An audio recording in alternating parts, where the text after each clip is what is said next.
Allez, salut à tous les amis, c'est Vivi, on se retrouve en ce dimanche donc pour le nouveau épisode sur le Faucon Millenium Star Wars, la maquette à construire. Voilà, on poursuit avec le numéro 49 qui arrive donc à la moitié tout simplement de notre vaisseau, de notre construction, puisque épisode prochain on sera sur le 50e, je rappelle, 100 numéros pour compléter cette collection qui d'ailleurs actuellement est repartie, vous pouvez vous y abonner directement sur le site Altaïa, je crois. Alors moi, je ne m'y rabonne pas puisque je l'ai déjà.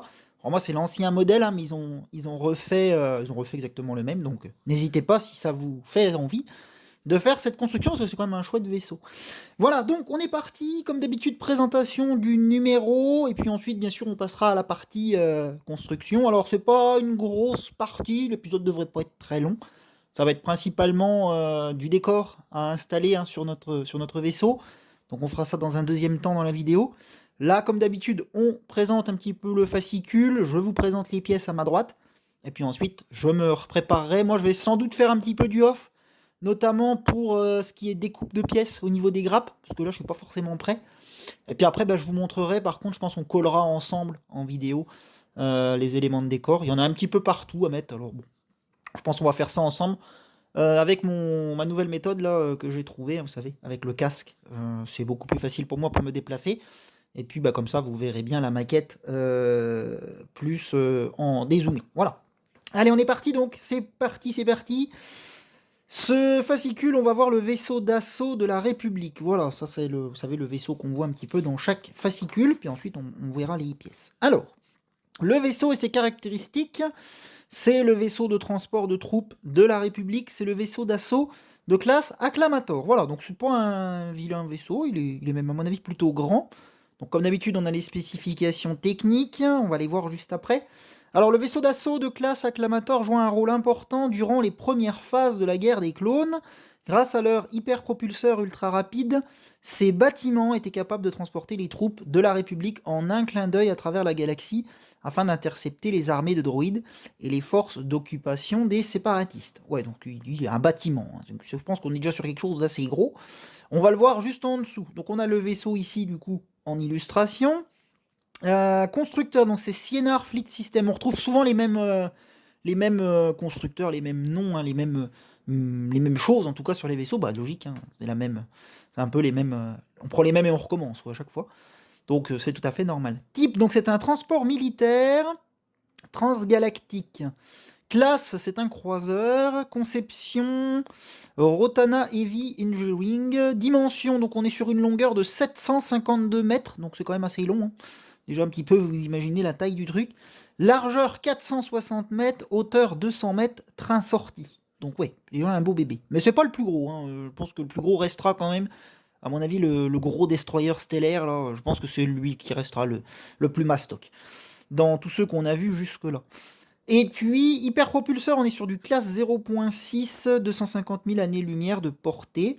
Ouais. Accélération maximale 3500 G. Coque neutronium imprégné. Arsenal 12 quadruple canon turbo laser, 24 canons laser, 4 tubes lance-missiles torpilles. Il y a un peu de matos. Équipage 700. Passagers 16 000 soldats clones. Oh mon dieu. Il tient du monde. Et enfin, et personnel de soutien, ouais. Capacité d'emport 320 speeders. Bon, ça, vous savez, c'est des tout petits vaisseaux, là, un petit peu style moto, truc comme ça. 80 canonnières de transport d'infanterie, 48 transports de reconnaissance, 36 SPHAT, alors les trucs, je sais même pas ce que c'est. Et 200 000 mètres carrés de marchandises. Ah oui, donc il y a de la place. Il y a de la place, il y a de la place. Bon, ça c'est vu. Comme tous les vaisseaux lourds l'ayant précédé ou succédé, l'Acclamator arborait un design en pointe permettant de concentrer la puissance de feu vers l'avant tout en présentant une surface réduite à l'ennemi. Ah ben oui, forcément. Bon, enfin, ça restait quand même, je pense, pas très très compliqué à viser vu la taille de l'engin. Bon, on continue. Le fascicule est collé. Là. Oh non. Ça arrive des fois. Qu'est-ce qu'on a ici? Alors, on a justement une illustration nous montrant un monsieur, alors je sais pas qui c'est, un équipage de clones, ouais. Chaque vaisseau d'assaut emportait un clone navigateur responsable des sauts fréquents dans l'hyperespace. D'accord. Alors c'est qui ce monsieur? L'équipage de l'Acclamator était constitué de clones, dont 700 opéraient aux commandes du vaisseau. Ceux-ci étaient postés sur le pont principal, au sommet d'une tour située vers la poupe de l'appareil, le constructeur privilégiant l'utilisation des scanners pour les données visuelles. Le poste de pilotage était dénué de fenêtres. Oui, la plupart des opérateurs étaient assis en poste double en contrebas de la plateforme de commandement. D'accord. Donc là, on a une illustration justement au niveau du cockpit. Ça roule. Mais alors lui, ça nous dit pas qui c'est. Bah, c'est, je pense, un... Parce que je pense pas que ce soit un clone navigateur. Quoique, peut-être que si. Alors là où on a quoi? Bah, c'est le vaisseau, justement, vu de côté. Ouais, vu de profil, quoi. Un atterrissage risqué sur la bataille de Rilot. Ouais. Donc on retrouve justement des illustrations du vaisseau. En bas, on a quoi? Après la bataille, je lis principalement ce qui est texte en rouge, qui est pas trop gros. Après les gros pavés, voilà. Je vous invite à faire pause, peut-être même que vous pouvez les lire en faisant pause, c'est possible. Après la bataille de Génosis, où le vaisseau lourd s'illustra dans son rôle de transport rapide de troupes, la République commanda 1000 vaisseaux de classe acclamator supplémentaires. D'accord. Donc ils en avaient un peu. Bon, bah écoutez, c'est vu. On va pas aller plus loin là-dessus. Je vous laisse faire pause, vraiment, si vous voulez voir des trucs en détail. On a quoi? Une forme familière en coulisses.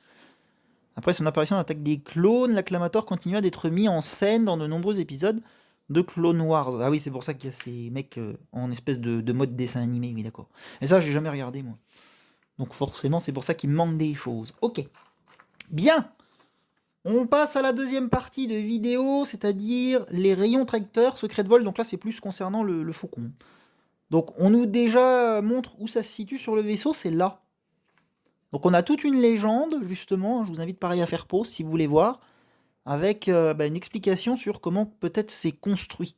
Le rayon tracteur Filon C5 du Faucon Millennium, d'accord. Donc on a pas mal de choses. On a une alimentation de puissance ici, on a quoi? Un interrupteur de surpassement, oui juste là effectivement. Le gros disque d'embrayage au bout, là c'est quoi ça? Des bobines, ouais.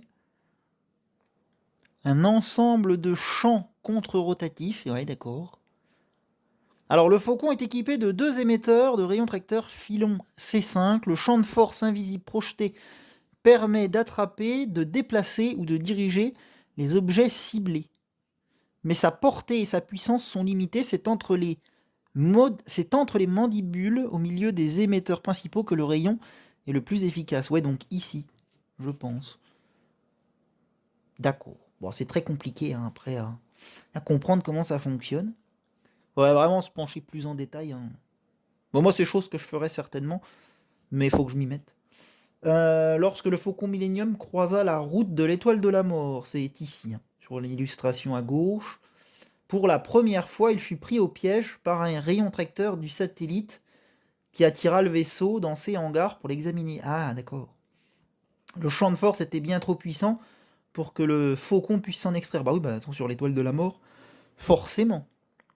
C'était quand même un très très très très gros truc. Bon, ok.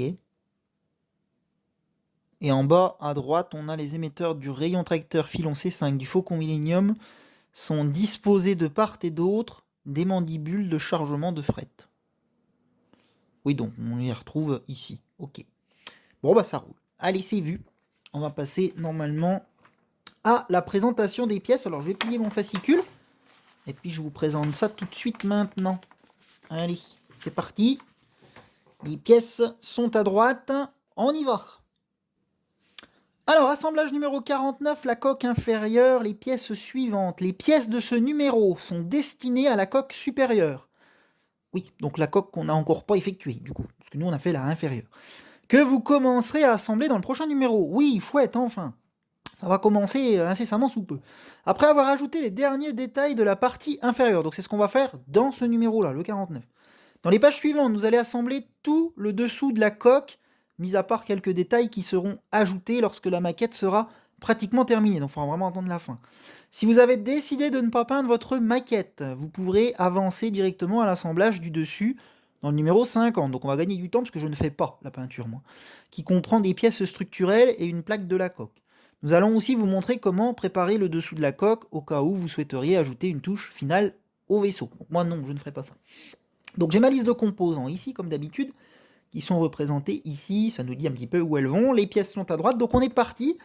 Liste des composants, donc le numéro 1, c'est la plaque de la coque TP8, donc c'est celle qui est en haut. En 2, structure de la coque TF10, donc c'est celle qui est arrondie. Première fois qu'on en a une vraiment de cette forme-ci. Ensuite, on a la structure de la coque TF11, donc c'est celle qui est à côté. Là, on retrouve un petit peu la même chose que ce qu'on a déjà vu. 4 vis x 31 plus une de rechange. Ce sont les vis noires qui sont dans le sac. 5 vis x 4 plus une de rechange. Alors, elles sont dans le sac du milieu, elles sont avec les connecteurs de trous. Donc, je ne les ai pas déballées pour le moment, puisque j'utilise en général celles que j'ai déjà. Hein. Je mets tout ça dans une boîte de bonbons, moi. Et puis, comme ça m'évite d'ouvrir les sachets. Je les ouvre vraiment que quand j'en ai besoin. Puis ça évite que ça traîne. Malgré que dans la boîte, c'est pas gênant, mais bref. Donc, elles sont dans ce sachet-là. Ouais, donc, il y en a 5, puisqu'il y en a toujours une de rechange. Mais des fois, c'est utile. Hein. C'est pas plus mal qu'ils en mettent une. C'est aussi bien, ça va bouger ça. 6 vis x 16 plus une de rechange. Alors c'est l'autre sachet avec les vis grises, hein, notamment ce qui sert à installer les coques. 7 connecteurs de trous, il y en a 3. Donc ils sont avec les vis dans le sachet du milieu. Donc il y en a 3. Et 8, c'est un élément de décoration. Enfin, il y en a 3 sur la grappe, ici en bas. Donc 3 petits éléments qu'on collera sans doute dans cet épisode ou dans les prochains. Quoique non, ça doit être sur la coque supérieure. Donc à mon avis, ça va attendre. Et puis voilà, on a fait la présentation donc, des pièces de ce fascicule. Bon, il n'y en a pas masse, sachant qu'en plus on va pas en utiliser beaucoup dans cet épisode. Je crois même qu'on n'utilise rien du tout. Donc voilà. Allez, on passe à la construction. Donc je vais vous faire déjà une première coupure pour ma part. Ça va me permettre de me préparer tout simplement. On a, alors juste pour vous montrer vaguement, on a une page à faire. Hein, donc placer des éléments de décoration. Je vais le voir juste après avec vous. Je vais peut-être même me le lire. Et puis donc une deuxième page ici qui clôture le tout. Alors je vais me décaler, sinon ça ne se montre pas. Et puis c'est tout. Quand on sera arrivé ici, il nous restera des choses sur les grappes, donc il faut que je les ressorte d'ailleurs. Puis après, ce qui reste à voir, mais pareil, on fera une petite aparté à la fin, un petit peu comme j'avais fait à l'épisode dernier. Oui, il nous explique la préparation de la maquette, c'est pour la peinture hein, notamment. Donc il y en a une double page. Donc on y regardera pareil, vite fait, bien fait. Mais vous allez voir hein, que c'est quand même très très très compliqué, je trouve. Enfin, en tout cas, il faut être équipé quand même pas mal. Et moi, c'est pas mon cas. Donc, c'est pour ça que je ne le fais pas. Et puis non, ça demande, je trouve, un peu trop de temps. Donc, non, ma maquette sera très bien comme ça. Allez, écoutez, je vous retrouve. Et puis, on regarde ensemble ce qu'il faut faire. Alors, juste peut-être avant de se quitter, que je voyais un petit peu ce que je pourrais à la rigueur me prédécouper. Je remettrai du coup la maquette au milieu. Placez les éléments de décoration que vous prévoyez ou non de peindre votre maquette. Il s'agit ici de placer quelques-uns des éléments de décoration fournis dans les numéros précédents. Ouais, donc il va falloir que je les retrouve. Certaines pièces sont laissées de côté pour le moment car elles pourraient être endommagées lors de l'assemblage du reste de la structure. Ok. Laissez-les sur la grappe jusqu'à ce que vous en ayez besoin. Ça marche. Donc on nous montre justement 2 grappes avec des chiffres allant de 1 à 6 sur celle-ci. 7 et 8. D'accord, donc commencez par retirer la pièce 1. Ouais, je vais toutes les découper, moi je pense, pour ma part. Comme ça sera fait, parce que c'est assez long à faire, hein, je les coupe. Après, il faut que je les gratte un petit peu au niveau des petits résidus qui restent de plastique. Donc je vais faire tout ça en off, et puis à ce compte-là, on va se retrouver directement avec la maquette posée, et les pièces découpées, puis ensuite on fera toutes les étapes, parce qu'à chaque fois c'est juste coller chaque pièce. Je vous montrerai comme ça à quels endroits elles vont exactement. Puis normalement, on devrait faire directement les 2 pages, finalement. Ouais, donc on va faire comme ça. Allez, je vous dis à tout de suite les amis, je prépare tout ça, et puis on se retrouve juste après. Allez, go! Bien les amis, je vous retrouve, alors il y a petit changement de programme, j'ai tout simplement en fait collé les pièces, parce que de toute façon, ça devient quand même de plus en plus compliqué, là les pièces que j'ai collées quand même vraiment, pour certaines toutes petites, et ça demande quand même une précision vraiment incroyable, en fait, heureusement j'ai le casque déjà. Parce que ça permet quand même de pouvoir se concentrer vraiment sur les pièces. Il y en a quand même 2 qu'il a fallu que j'utilise une pince à épiler, c'est la merde. Enfin bref, je suis assez d'accord sur le fait qu'il nous fasse coller des pièces de décor et tout, ça je dis pas le contraire. Seulement je trouve qu'il y a des fois c'est un peu illogique, parce que, je vous prends un exemple, par exemple tout bête, on a des fois certains éléments de coque où c'est qu'on a déjà des pièces que c'est pas nous qui collons. Je vais vous prendre par exemple quel endroit il y avait eu ça notamment. Il y a des endroits, hein, des fois, où certaines, vous voyez, je sais pas moi, bah ça, je suis même pas sûr que ce soit moi qui l'ai collé, je me rappelle pas, mais je crois pas. Ça, vous voyez, je crois que c'est déjà incorporé dessus. Alors que, à côté de ça, ils vont nous faire coller, par exemple, ben, c'est le cas ici, voilà, une toute petite pièce, mais qui est vraiment ridicule, elle est plus petite qu'un grain de riz, celle-ci. C'est un demi-grain de riz, voire même encore plus petit. Au risque de la perdre, enfin, des fois, je comprends pas trop pourquoi ils l'ont pas moulé directement dedans, mais enfin bon. Peu importe. Après, pour ceux-là, oui, ça va. Ça va. C'est gros, ça va. Ça a un réel intérêt. Une pièce comme ça, là, c'est pareil. C'est pas, je l'ai pas mise dans ce numéro-là, mais enfin, elle y est déjà depuis avant. Ok, ça, c'est pareil. Ce qui est derrière. Alors, vous le voyez peut-être moins à l'écran, du coup, maintenant. Mais là, pas de problème. Mais non, il y a certains éléments de décor. Celle-ci, c'est pareil. Là, ils nous la font mettre. Je vois pas l'intérêt. Il y a un moment. Enfin, celle-ci était déjà mise, et puis c'était pareil, quoi. Enfin bref, peu importe. Et moi, c'est que mon point de vue, hein. Je trouve qu'il y a des fois des choses, ils vont nous faire du travail sur certaines choses qui n'a pas lieu d'être. Et puis à côté de ça, bah, il y a certains trucs qu'on voudrait des fois faire qu'ils ne nous font pas faire. Enfin, peu importe. Alors, c'était mon coup de gueule, ça côté collection, mais c'est pas grave. Non, ce que je voulais vous montrer, ouais, donc du coup, c'est ce que j'ai collé. Donc, j'ai commencé par ces deux pièces-là, les deux pièces en miroir là, donc une et deux. Voilà, ça tient, il n'y a pas de problème. Donc du coup, en plus, tout est sec maintenant, donc c'est cool. Je peux vous montrer ça mieux en détail. Là, c'est pareil, ils nous font coller deux trucs là. Alors vous, c'est plus à dos. Je sais pas si vous les voyez bien dans la caméra. Ouais, non, ça va être compliqué. Enfin, si on les voit là au niveau de mon doigt, qui se rebondissent. C'est pareil, elles ont un intérêt sans plus, je trouve, mais bon. Elles sont là, donc je les ai collées.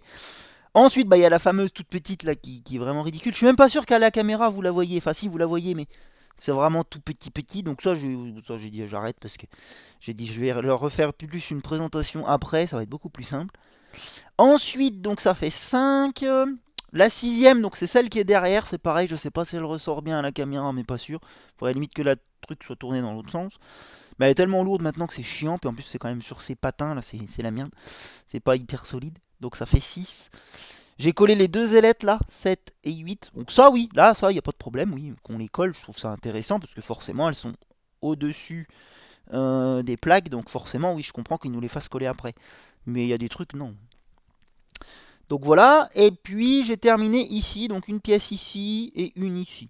Ouais, c'est pareil, hein, ils auraient déjà tout eu de près sur la pièce qu'on a mis là, c'était le même boulot, hein. C'est là, j'ai envie de dire, c'est vraiment nous faire des fascicules pour pas grand chose, hein, parce que là dans le 49 finalement, certes, on reçoit des pièces, mais au final, c'est un fascicule où on n'avance pas sur la maquette. On colle 10 pièces de décoration et puis basta, quoi. Donc bon. Après, vous me direz, pour ceux qui peignent la maquette, oui, ils ont quand même du boulot. Ça, je veux bien. Mais pour celui qui l'a peint pas, dans mon cas de figure, bah là, on est dans un épisode où limite on se fait chier. Et puis à côté de ça, bah, l'autre fois, on avait des épisodes où c'est qu'on avait 15 000 plaques là, que pour moi, ça a pris 1 heure et demie à monter, quoi. Enfin bon, aller chercher l'erreur, c'est comme ça.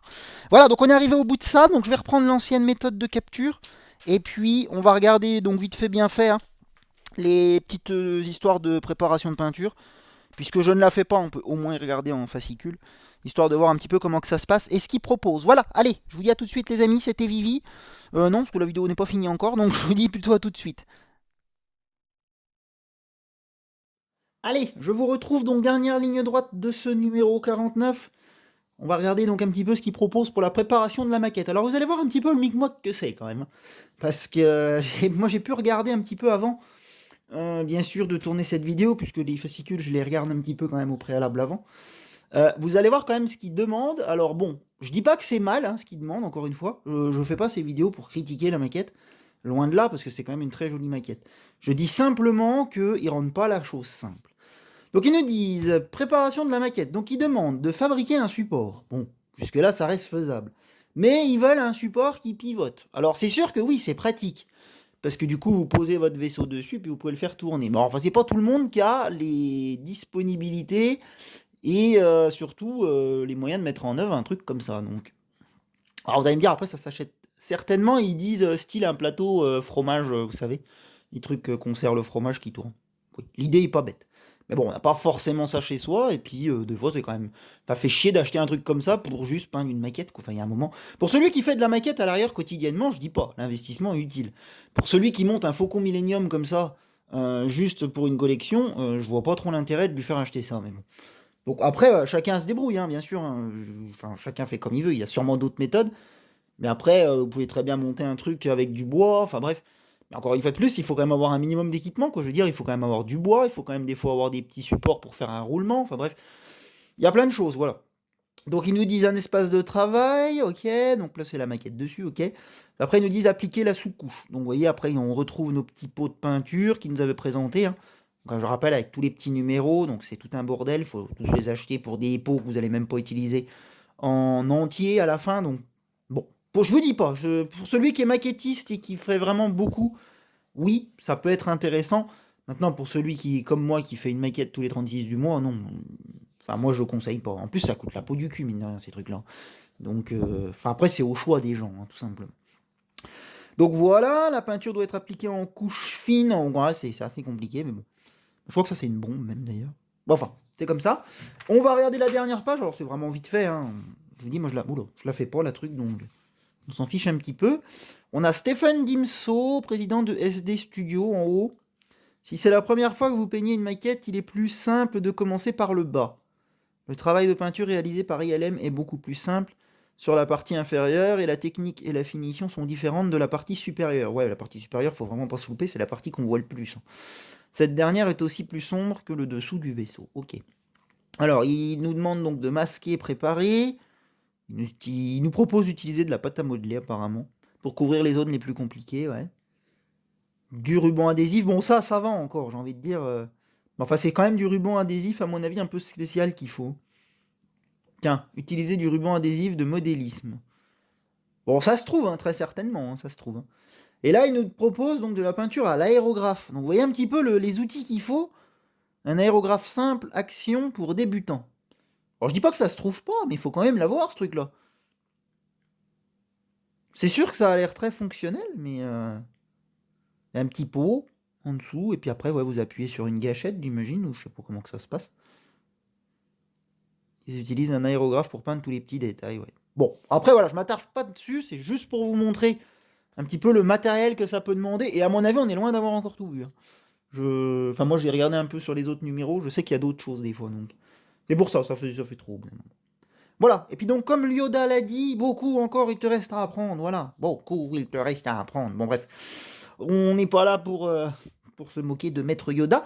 Voilà les amis, nous on a fini le numéro 49, c'est ce qui importe, hein, voilà, donc un numéro pas très palpitant, puisque bah, ça n'a pas fait l'affaire grand-chose, donc tout ça. J'ai pris un peu le temps quand même de regarder le fascicule, histoire quand même qu'on ait quand même un petit peu de contenu dans la vidéo. Mais vous voyez, la vidéo ne va pas être extrêmement longue, bon ça fera du bien, hein, ça compensera les vidéos qui avaient duré plus d'1h30 là. Donc c'est cool, allez, et puis bah, on se retrouve dimanche prochain, normalement pour le numéro 50 de cette maquette, donc on arrivera à la moitié.